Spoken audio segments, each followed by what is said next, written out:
नमस्कार मित्रांनो, मी हेमंत देसाई ऑफिशियल या माझ्या यूट्यूब चॅनलमध्ये आपलं मनापासून स्वागत करतो. आपण म्हणत असाल की गेले 2-4 दिवस तुम्ही कुठे होतात, तर मी वेगवेगळ्या टेलिव्हिजन चॅनल्सवरती होतो, काही वेब पोर्टल्सवरती माझ्या मुलाखती झाल्या, अनेक वर्तमानपत्रांना माझी मतं हवी होती. त्यामुळे तुम्ही नेमके मतदानाचा निर्णय झाला, निकाल लागल्यानंतर बेपत्ता होतात. मग तुम्ही हा रिझल्ट बघून निराश झालात का वगैरे अनेक प्रश्न म्हणजे सोशल मीडियावरती जे ट्रोल करतात ते अशा प्रकारच्या प्रतिक्रिया व्यक्त करत असतात. त्यामध्ये त्यांना एक प्रकारचा आनंद मिळत असतो. माझं म्हणणं आहे त्याने जरूर आनंद घ्यावा. पण मी तुम्हाला सांगतो मित्रांनो, निवडणूक निकाल लागल्यानंतर जे विजयी झालेले आहेत, कुठल्याही पक्षाचे असोत, त्या सर्व उमेदवारांचं मी अभिनंदन करतो, मनापासून अभिनंदन करतो. उदाहरणार्थ कालिदास कोळंबकर हे भारतीय जनता पक्षाचे सलग 9 वेळा जिंकून आलेले उमेदवार. अगोदर ते शिवसेनेत होते, काँग्रेसमध्ये होते, पण कुठल्याही पक्षात असले तरी ते स्वतःच्या कर्तृत्वावरती निवडून येतात. मी त्यांचं मनापासून अभिनंदन करतो, कारण त्यांनी एक रेकॉर्ड केलेला आहे. अत्यंत प्रतिकूल परिस्थितीमध्ये कमी पैशामध्ये सुद्धा निवडणुका लढवून जे जिंकले त्यांचं तर अधिक अभिनंदन. कम्युनिस्ट पक्षाचे निकोले हे अशापैकी एक आमदार. आणखीन काही फाटके उमेदवार होते, तेही जिंकून आले, त्यांचंही विशेष अभिनंदन. आणि मी महायुतीचं देवेंद्र फडणवीस, एकनाथ शिंदे आणि अजितदादा पवार यांचंही अभिनंदन करतो. नरेंद्र मोदी शहांचं अभिनंदन करतो. मी त्यामध्ये अभिनंदन करण्यामध्ये, कौतुक करण्यामध्ये कुठलीही कसर ठेवत नाही.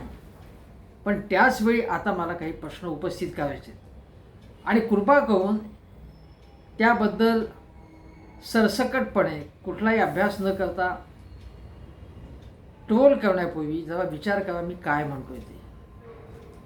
ही निवडणूक, महाराष्ट्रातली विधानसभा निवडणूक, त्याच्यामध्ये काही फ्रॉड झाले का, काही गैरप्रकार झाले का, हा खरा प्रश्न आहे.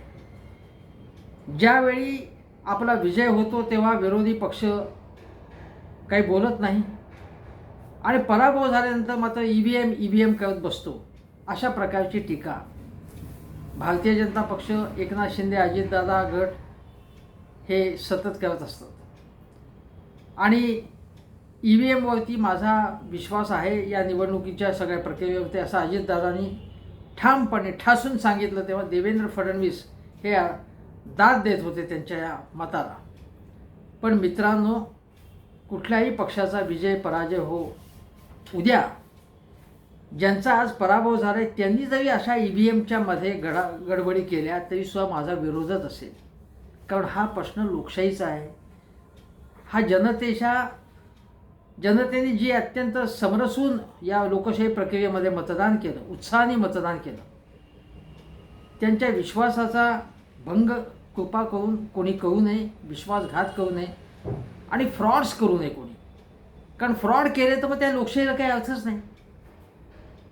आणि मग निवडणुकीत जय होतो, पराजय होतो, अशी ठराविक वाक्य आपल्याला पाठ आहेत सगळे ऐकायला. आणि कधीही ईव्हीएमबद्दल फारसे कधी सवाल ज्यांनी उपस्थित केले नाही ते शरद पवारांनी सुद्धा सांगितलं की काही जादू झाली, काही चमत्कार झाला आहे का असं वाटावं अशी परिस्थिती आहे. कारण ते असं म्हणाले की मी जिथे जिथे दौरा केला तिथे लोकांच्या मनात काय होतं ते मला वेगळं वाटत होतं. म्हणजे शरद पवारांनी 157चा अंदाजही व्यक्त केला होता. अनेकांनी, जे तटस्थ लोकांनी सुद्धा अंदाज व्यक्त केलेले होते.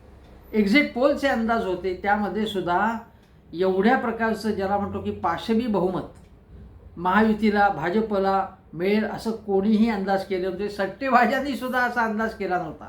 आणि मित्रांनो, मी तुम्हाला सांगतो, ज्या टेलिव्हिजन चॅनल्सवरती मी चर्चेमध्ये होतो त्यामध्ये सहभागी झालेले काही भाजपचे नेते, शिंदे सेनेचे नेते किंवा अजितदादांचे नेते, त्यांनी सुद्धा खाजगीत मला जे त्यावेळी मतमोजणी सुरू होण्यापूर्वी सुरुवातीलाच म्हणजे पहाटे 6ला, सकाळी 7 वाजता, 8 वाजता जे अंदाज केले होते त्याच्यापेक्षा 40-50% किंवा दुप्पट अजितदादांच्या तर नेत्यांनी मला सांगितलं होतं आम्हाला जास्तीत जास्त 15 किंवा 20 जागा मिळतील, त्यांना 41 जागा मिळाल्या. शिंदेंच्या नेत्यांनी सांगितलं होतं आम्हाला 30-35 फार तर 40 सॉरी 30-35 जागा मिळतील, त्यांना किती जागा मिळाल्यात बघा, 57 जागा मिळाल्यात. भाजपचे नेते सांगत होते की आम्हाला जास्तीत जास्त 100 जागा मिळतील, आणि किती जागा मिळाल्यात भाजपला ते सुद्धा, म्हणजे ज्यांचा हा विजय झाला आहे ते सुद्धा खरं तर आपण बोलतो बेशुद्ध पडले असतील हे बघून, हे ऐकून आनंद झाला असेल, पण त्यांना सुद्धा हे अपेक्षित नव्हतं, हे लक्षात घ्या कृपा करून. आणि संजय राऊत जे म्हणाले की हे धक्कादायक आहेत, अविश्वसनीय निकाल आहेत, तर खरोखरीच आहेत ते. संजय राऊतांबद्दल ज्यांच्या मनात राग आहेत, पण ते काय म्हणत आहेत तेही लक्षात घ्या, कारण त्यांच्याकडे जी माहिती आली आहे त्याच्यावरून सुद्धा त्यांना धक्का बसला. आणि मी आता माझी म्हणून काही माहिती सांगतोय ती आपण कृपा करून लक्षात घ्या. बघा, कन्नड विधानसभा क्रमांक 105 तळनेर या गावात एकूण मतदान 396, झालेलं मतदान 312. शिवसेना उद्धव बाळासाहेब ठाकरे 194, शिवसेना शिंदे 326 आणि अपक्ष 104. मतांची बेरीज आता बघा किती होते, 624. 624 अशी होते. आणि प्रत्यक्ष मतदान किती आहे, 396. आणि झालेलं मतदान 624, तिन्ही पक्षांना मिळून झाले. काय ही सांगते आकडेवारी. EVMवर समजा शंका नाही घ्यायची, काहीतरी गोंधळ आहे की नाही. म्हणजे शरद पवार काय म्हणाले की हरियाणामध्ये भाजपचा अचानक विजय, भाजपचा विजय होईल असं कोणी कल्पना केली नव्हती. आणि जम्मू काश्मीरमध्ये नॅशनल कॉन्फरन्स आणि काँग्रेसचा विजय, त्या 2 राज्यामध्ये त्यातल्या त्यात मोठं राज्य समजा हरियाणाचं, किंवा तिथे एक असा विजय करायचा आणि छोट्या राज्यामध्ये विरोधी पक्षांचा. झारखंड छोटं राज्य इंडिया आघाडीला दिलं, म्हणजे झारखंड मुक्ती मोर्चा काँग्रेस यांना, जनता दल म्हणजे राष्ट्रीय जनता दल लालू प्रसादांचा पक्ष.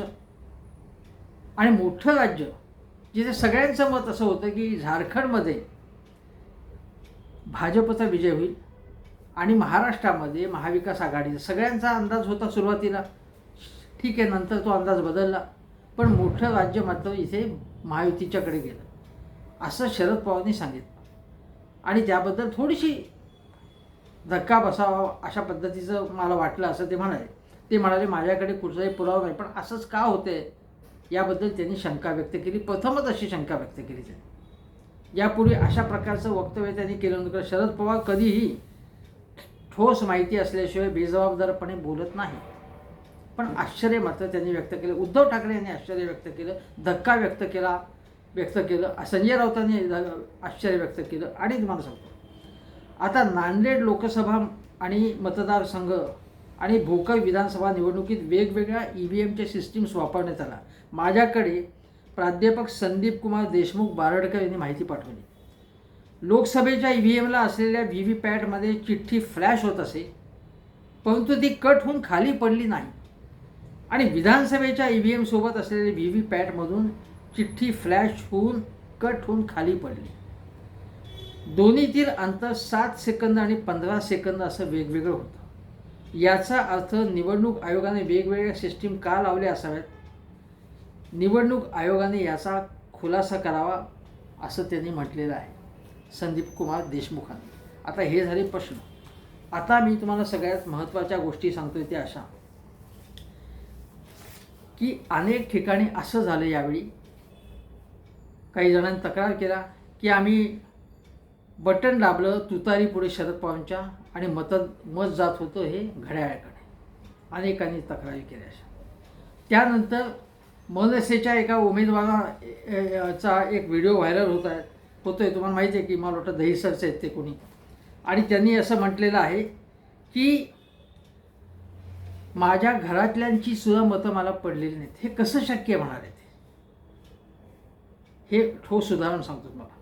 नीला सत्यनारायण ज्या शासकीय अधिकारी होत्या मोठ्या, आणि ज्यांनी प्रमुख निवडणूक अधिकारी म्हणून महाराष्ट्रात काम केलं होतं, त्यांनी मागच्या वेळी सांगितलं होतं, जो व्हिडिओसह उपलब्ध आहे, आणि त्यांनी आश्चर्य व्यक्त केलं होतं की म्हणजे निवृत्तीनंतर की EVMची मशीन्स गुजरातमधनं अचानकपणे इतकी का मागवली, सुरतमधनं का मागवली, हा याबद्दल त्यांनीच प्रश्न उपस्थित केला. महाराष्ट्राचे काही एक नाव सांगतो, एक निवृत्त ज्याला म्हणतो आपण प्रधान सचिव, मुख्य सचिव निवृत्त, त्यांनी सुद्धा या निर्णयांबद्दल आश्चर्य व्यक्त केलेले महाराष्ट्रातल्या विधानसभा निकालांबद्दल, आणि हे राजकीय मत नाही, आश्चर्य व्यक्त केले, कारण यांनी सगळी सिस्टीम आतून बाहेरून पाहिलेली असते आणि या प्रकारचे निकाल त्यांनाही धक्कादायक वाटले. आता एक तुम्हाला सांगतो, जे महत्त्वाचे मुद्दे आहेत ते असे की बघा, आज एका वर्तमानपत्राने, लोकमतने मला वाटतं, आकडेवारी अशी छापलेली आहे की प्रत्यक्ष झालेलं मतदान आणि EVMमधून बाहेर आलेलं मतदान याच्यात फरक किती मतदारसंघात आहेत? 95 मतदारसंघात ही तफावत आहे. 95. लक्षात घ्या, महाराष्ट्रातल्या 288 पैकी 95 मतदारसंघात प्रत्यक्ष मतदान अमुक झालं, समजा 100 झालं, आणि EVMमधनं समजा 125 दिसतंय, असं 95 मतदारसंघात, म्हणजे संपूर्ण महाराष्ट्रातल्या सत्तांतर याच्यामुळे होऊ शकतं. अशा प्रकारची ही आकडेवारी, म्हणजे सत्ता परिवर्तन, म्हणजे ही असं जर काही गैरप्रकार झाले असतील तर या फ्रॉड्समधून अमुकच्या ऐवजी अमुक पक्ष सत्तेवरती येऊ शकतो, अमुक आघाडीच्या ऐवजी तमुक आघाडी सत्तेवर येऊ शकतो. लक्षात घ्या किती गंभीर प्रकार आहे. आणि हा प्रकार उद्या समजा एखाद्या आघाडीने किंवा पक्षाने केला असेल तर उद्या दुसरा पक्ष किंवा आघाडी हेच करू शकेल ना. हा लोकशाहीला किती धोका आहे हे लक्षात घ्या तुम्ही. दुसरी गोष्ट, मी तुम्हाला जितेंद्र आव्हाडांनी काय सांगितलं सांगतो. जितेंद्र आव्हाडांनी सांगितलं की 25 जणांची त्यांनी टीमच एक तयार केली होती आणि संपूर्ण मतदान प्रक्रियेवरती आणि त्या ठिकाणी मतमोजणी केंद्रावरती पूर्ण लक्ष ठेवायचं. म्हणजे मशीन्सवर लक्ष ठेवायचं, मशीनच्या हालचालीवरती लक्ष ठेवायचं, मशीनचे नंबर लक्षात घ्यायचे. एका ठिकाणी ते एक मतदान यंत्र म्हणजे EVM मशीन हे पोलीसच्या एस्कॉर्टशिवाय चाललं होतं, त्याने आक्षेप घेतला आणि मग काय झालं की लगेच त्या आक्षेपाची दखल घेतली गेली. जितेंद्र आव्हाडांचं या प्रक्रियेवरती पूर्ण लक्ष आहे. मग ते म्हणाले की माझ्या विजयाचं रहस्यसुद्धा हे, यामध्ये एक कारण हे की गडबडी कोणी कुठल्याही होऊन दिल्या नाही. म्हणजे केवळ चांगला प्रचार करून, चांगलं काम करून उपयोग नाही आहे. तुम्ही या सगळ्या प्रक्रियेवरती आता लक्ष ठेवलं पाहिजे, कारण गडबडी होत आहेत हे लक्षात घ्या. आणि म्हणून काय तुम्ही पराभव झाला की EVM करता असं बोलून चालणार नाही. हा बावळटपणा होईल. म्हणजे आज भाजप, शिंदे, अजितदादांचे समर्थक जे कोणी असतील, सामान्य मतदारांनो लक्षात घ्या हे की हे उद्या कुठल्याही पक्ष या करामती करू शकतो. म्हणजे भाजपने केले असतील की यांनी केले असतील असा संशय म्हणून नाही म्हणत आहे मी, कोणीही हे करू शकतं आणि हा लोकशाहीला हा धोका आहे. आणि इतक्या फॅक्ट्स आहेत अवेलेबल याच्याबद्दल. शिवसेनेच्या अनेक नेत्यांनी हे आक्षेप घेतले VVPAT मशीन बाबतचे किंवा मतांच्या संख्येबद्दलचे, म्हणजे व्होटिंग मशीन आणि याच्यातला फरक किंवा नंबर, वेगवेगळी मशीनचे नंबर आहेत. म्हणजे एक जिथे वोटिंगच्या वेळेचं वोटिंगचं मशीन, काउंटिंगच्या मशीनचे नंबर वेगळे आहेत. हे आक्षेप घेतल्यानंतर त्यांना सांगण्यात आलं की तुम्ही निवडणूक आयोगाकडे तक्रार केली, त्याचा काहीच उपयोग झाला नाही. याला काय अर्थ आहे? आता सगळ्यात महत्त्वाच्या गोष्टीकडे मी वळतोय आणि ते 2-3 मुद्दे लक्षात घ्या. निर्मला सीतारामन यांचे पती त्यांनी म्हटलेलं आहे की 2019मध्येच त्यांनी म्हटलं होतं की 79 मतदारसंघामध्ये लोकसभेच्या गडबडी झाल्या आहेत 2019मध्येच. त्यानंतर या तुमच्या हरियाणाच्या नाही, या लोकसभा मतदारसंघाच्या वेळी 79 मतदारसंघात गडबडी झाल्या. हे स्वतः परकरा प्रभाकर जे मोठे इकॉनॉमिस्टसुद्धा आहेत आणि जे अत्यंत अभ्यासू आहेत, जबाबदार अभ्यासक आहेत, त्यांनी म्हटलं होतं की 79 मतदारसंघात गडबडी झाल्या, EVMच्या मशीनवर खेळ झालेला आहे. आणि या प्रकारे, कारण नरेंद्र मोदी सरकारला जिंकून येण्याची खात्री नव्हती. अगदी तुम्हाला गेल्या 2019चं तुम्हाला सांगतो उदाहरण की 2019च्या वेळीसुद्धा जेव्हा त्यांचा अंदाज असा होता, अंतर्गत सर्वे 160 ते 170 जागा मिळतील. कारण तुम्हाला आठवत असेल तेव्हा काय काय प्रकरणं झाली होती. पुलवामाचं प्रकरण झालं होतं, नोटबंदी, GST, करोना व्हायचा होता, नोटबंदी, GST याच्यामुळे अत्यंत असंतोष होता. पण म्हणजे वोटिंगच्या आदल्या दिवशी त्यांनी पत्रकार परिषद घेतली शहांनी आणि सांगितलं की आमच्या 300च्या वर जागा येतील आणि बरोबर 303 जागा आल्या. लक्षात घ्या तुम्ही मी काय म्हणतो. अंतर्गत सर्वे वेगळा होता त्यांचा आणि आदल्या दिवशी जी पत्रकार परिषद घेतली त्यामध्ये ते असं म्हणाले. कुठून हा त्यांना आत्मविश्वास आला होता हा लक्षात घ्या, प्रश्न लक्षात घ्या. आता अजून एक गोष्ट सांगतो जी तांत्रिक गोष्ट आहे, पूर्णपणे तांत्रिक गोष्ट आहे. आणि त्याच्यापूर्वी एक गोष्ट सांगतो की हरियाणाच्या विधानसभा च्या वेळीसुद्धा काँग्रेसने 17 जागांमध्ये म्हणजे वोटिंग झालं आणि प्रत्यक्ष EVMमधनं आलेला आकडा याच्यामध्ये तफावत होती, म्हणून त्यांनी 17 मतदारसंघांबाबत ही तक्रार केली. निवडणूक आयोगाकडे काहीही उपयोग झाला नाही. तुम्हाला आठवत असेल की लोकसभेच्या वेळी, हरियाणामध्येच्या वेळी आणि यावेळीसुद्धा मतदान झालं तेव्हा जी आकडेवारी आली त्यामध्ये आणि दुसऱ्या दिवशी जी आकडेवारी जाहीर झाली त्याच्यामध्ये 5-5, 6-6 टक्क्यांचा फरक आला. आपल्याकडे सुद्धा हेच झालं आहे. मतदानाचा आकडा वाढला, एकदम टक्का वाढला. हा टक्का वाढल्यामुळे संपूर्ण निर्णयामध्ये, अंदाज व्यक्त केलेले अंदाज आणि प्रत्यक्ष झालेले रिझल्ट याच्यामध्ये फरक येऊ शकतो. म्हणजे विधानसभेमध्ये लोकसभेच्या वेळी 5 कोटी मतं वाढली अशी, म्हणजे वोटिंगचं पर्सेंटेज अगोदर जाहीर झालं आणि मग 2 दिवसांनी जाहीर झालं त्याच्यामध्ये. आणि महाराष्ट्र विधानसभेमध्ये यावेळी 76 लाख मतं अशी वाढलेली आहेत.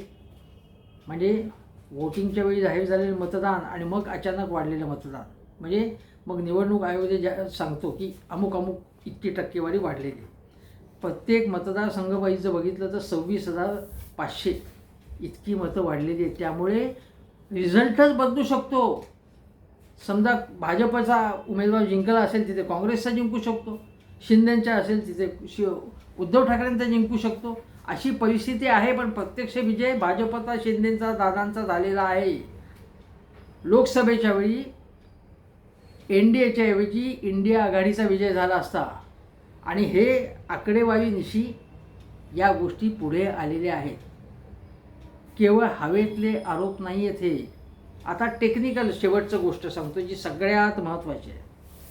एका प्रतिथयश वैज्ञानिकाने, सायंटिस्टने मला ही सगळी माहिती सांगितलेली आणि ते कुठल्याही पक्षाचे हे नाही, ते अत्यंत स्वच्छ आणि प्रामाणिक असे आहेत. समाजापोटी असलेल्या आस्थेपोटी, लोकशाही आणि घटनेपोटी असलेल्या आस्थेपोटी, कळवळ्यापोटी त्यांनी या गोष्टी मला सांगितल्या की अरे थांबवा, हे सांगा लोकांना काय चाललंय.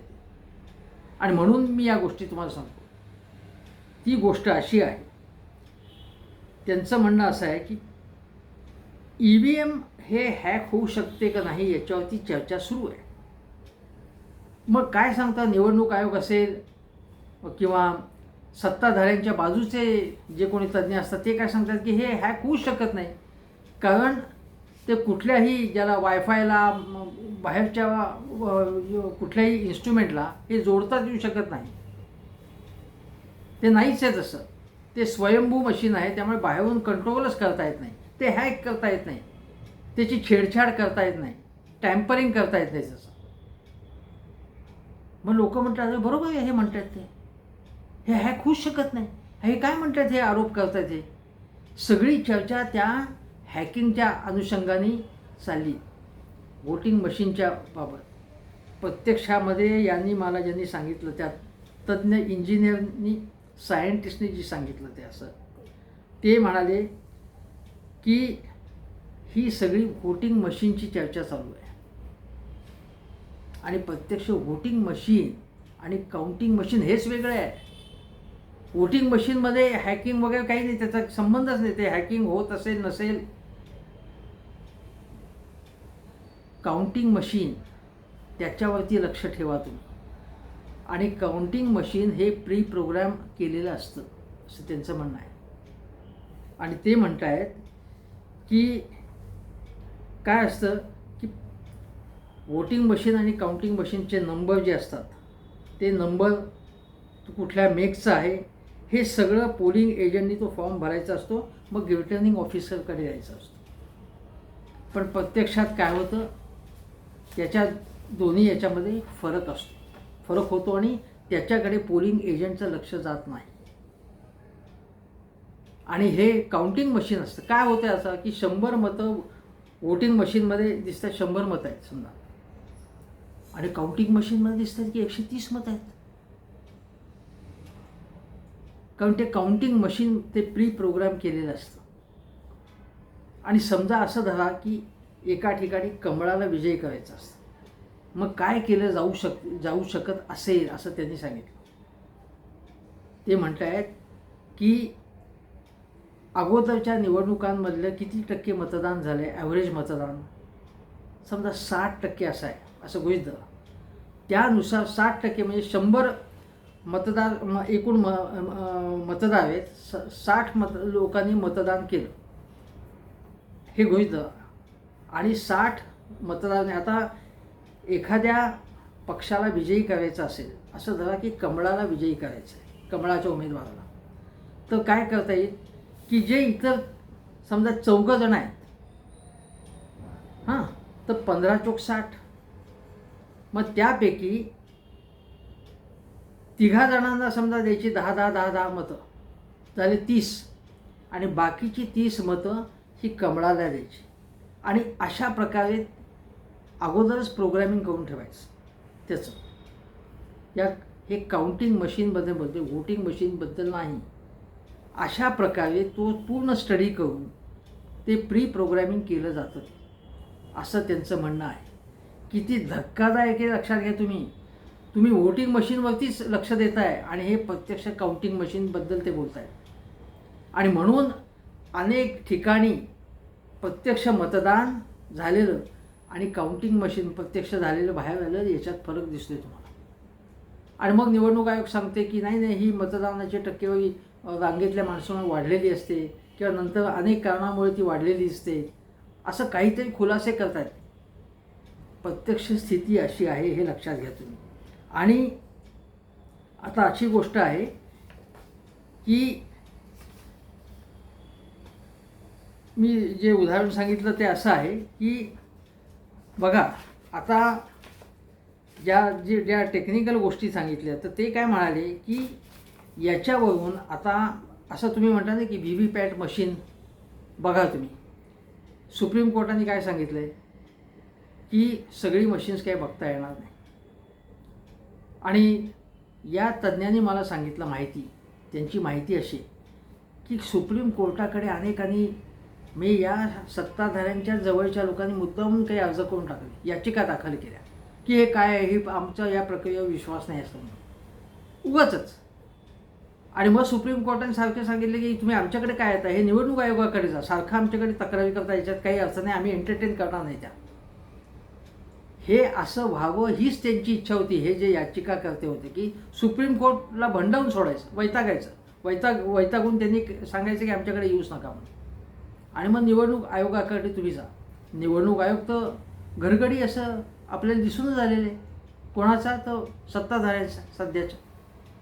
आणि याच्यामध्ये म्हणजे जेव्हा अशी अनेक उदाहरणं येत आहेत की घरातल्या लोकांची मतं मिळत नाहीत.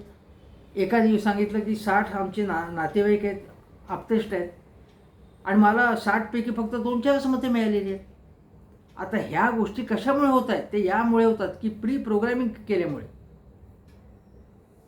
आणि हे शक्य आहे. मी तुम्हाला सांगतो की आंतरराष्ट्रीय पातळीवर जसं रशियाने अमेरिकेच्या निवडणुकीमध्ये हेराफेरी केल्याचे आरोप झाले होते. पुतीन हे काही करू शकतात, जे आपल्या नरेंद्र मोदींचे जवळचे मित्र आहेत. आणि आजच्या टेक्नॉलॉजीच्या जमान्यामध्ये हे प्रकार हे इमॅजिनच करत नाहीत काही जण, असं होऊ शकतं असं.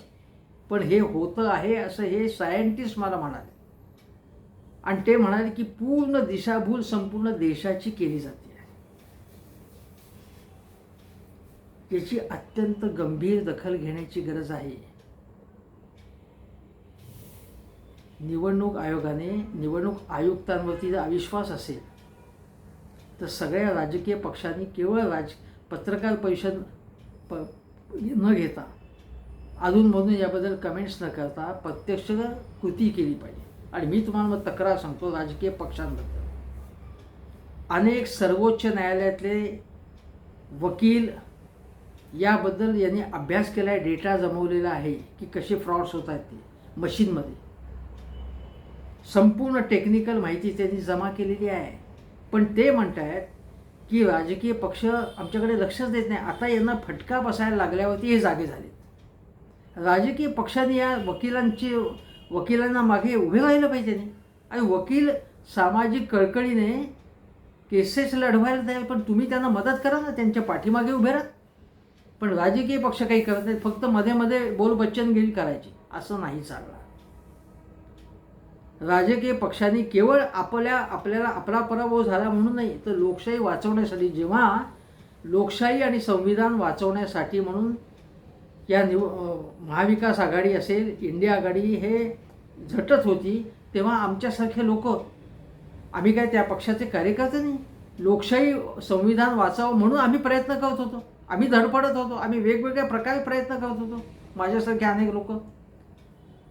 तेव्हा राजकीय पक्षांनी याच्याबद्दल आता काय केलं पाहिजे, तर निवडणूक आयुक्त जे आहेत त्यांच्याबद्दल अविश्वास असेल ते काही करणार नाही. तुम्ही तक्रारी केल्या तरी हे तुम्हाला वारंवार दिसून आले, ते सत्ताधाऱ्यांचे गुलाम आहेत. तेव्हा तुम्ही त्यांच्याविरुद्ध महाभियोग किंवा इम्पिचमेंट मोशन आणली पाहिजे. हा एक भाग. आता तुमच्याकडे बहुमत नाही आहे, पण आज मोदी सरकारला फार बहुमत नाही आहे. भाजपकडे 240च जागा आहेत लोकसभेतलं मी म्हणतो. तेव्हा तुम्ही इम्पिचमेंट मोशन आणलं तर त्याची चर्चा होईल, त्या विषयाकडे लक्ष वेधलं जाईल. दुसरी गोष्ट अशी की आंतरराष्ट्रीय जगविख्यात मीडिया आहे ना, जगविख्यात पेपर्स आहेत, न्यूयॉर्क टाइम्स आहे, वॉशिंग्टन टाइम्स आहेत, लंडन टाइम्स आहे, फिनान्शियल टाइम्स आहे, इंटरनॅशनल हेराल्ड ट्रिब्यून आहे, जगविख्यात जे वर्तमानपत्र मीडिया आहे, टेलिव्हिजन चॅनल्स आहेत, त्यांच्याकडे सुद्धा ही केस मांडली पाहिजे. कारण जगात याची चर्चा सुरू झाली पाहिजे. कारण हा एखाद्या सरकारच्या विरोधी काही मोहीम राबवायची नाही, हे लोकशाही वाचवण्यासाठी ही गोष्ट आवश्यक आहे. भारत हा सगळ्यात मोठा लोकशाही देश आहे, तेव्हा हे केलं पाहिजे. इथल्या ज्यांना लोकशाहीची चाड आहे त्या राजकीय पक्षांनी, म्हणजे उद्धव ठाकरे असतील, शरद पवार असतील, राहुल गांधी असतील, यांनी या प्रकारच्या गोष्टी करायला पाहिजे. आणि एक गोष्ट सांगतो की तुम्ही जंतर मंतरवर आंदोलन करा, उपोषणाला बसा, प्राणांतिक उपोषण करा, महामोर्चा काढा, तुम्ही संसदेवर काढा, दिल्लीत काढा, काहीतरी तुम्ही हालचाल केली पाहिजे ना याच्यावरती. निवडणुका नसताना सुद्धा तुम्ही हे केलं पाहिजे, कारण निवडणुका वारंवार येतात. आता या महानगरपालिका निवडणुकीत परत हे पुणे, मुंबई, नाशिक परत हे खेळ होतील. हे खेळ थांबायला हवेत की नको? जे लोक प्रामाणिकपणे कुठल्याही पक्षाचे असतील, जे लोकांची सेवा करतात, प्रचंड कष्ट घेतात आणि निवडणुकीला उभे राहतात, केवळ ही अशी EVMच्या करामतीतनं त्यांचा पराभव होणार असेल तर याला काही अर्थ आहे का? जे लोक प्रामाणिकपणे निर्भयपणे मतदान करतात, त्यापैकी अनेक लोक माझ्याजवळ बोलत आहेत की अरे काय आम्ही मतदान करून उपयोग काय? कारण आमच्या मतदानाचा काहीच उपयोग होत नसेल, EVM मधनं वाटेल ती मतं वाटेल ते प्रकार होणार असतील आणि केवळ सध्याच्या सत्ताधाऱ्यांचा विजय होणार असेल, त्याला काय अर्थ आहे? तेव्हा लोक हो, मी जे काही मुद्दे मांडले, टेक्निकल मुद्दे मांडलेले आहेत ते लक्षात घ्या आणि एक यासंबंधी कृती करण्याची वेळ आलेली आहे. EVM बद्दल राजकीय बोलत नाही मी, तुम्हाला तांत्रिक मुद्दे सांगितले, डेटा सांगितला आहे, आकडेवारीतली तफावत सांगितली, वोटिंग मशीन आणि काउंटिंग मशीन याच्यातले फरक, याच्यातले वेगवेगळे नंबर्स कसे असतात, वेगवेगळी मशीन्स दिसतात ही. आणि अजून एक गोष्ट की गेल्या वेळी तर अशी मला वाटतं 20 लाख मशीन्स जी आहेत ती 20 लाख मशीन्स ही जी BHEL ही जी कंपनी याचं प्रोडक्शन करते त्यांनी पाठवली आणि इकडे निवडणूक आयुक्त म्हणा आमच्याकडे आलीच नाही ती मशीन. ही 20 लाख मशीन्स गेली कुठे? असे अनेक प्रश्न आहेत. लोक हो, मतदारांनो विचार करा, सामान्य माणसांनो, हा भारतीय जनता पक्षाच्या किंवा महाशक्तीच्या विरोधात बोलण्याचा हा विषय नाही आहे. हे फ्रॉड्स होत आहेत आणि हे फ्रॉड्स म्हणजे लोकशाहीला धोका आहे. हा शरद पवार, उद्धव ठाकरे, देवेंद्र फडणवीस, मोदी, शहा यांच्यामधल्या भांडणाचा विचार नाही, राजकारणाचा विषय नाही. लोकशाहीचा याच्यामध्ये खेळखंडोबा होतोय, मतदार तुमचा अपमान होतो याच्यामध्ये. त्यामुळे जागे व्हा आणि राजकीय पक्षांनो यासंबंधी आंदोलन करा, कृती करा, आवाज उठवा. तो आवाज उठवण्याचं काम मी करतो आता या क्षणी.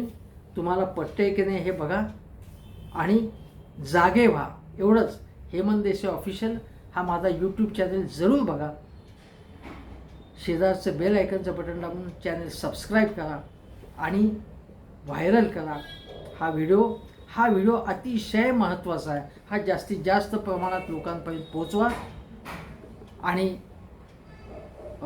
या पलीकडे तुम्हाला काही वाटत असेल तर सूचना करा. मी इथेच थांबतो. नमस्कार, धन्यवाद.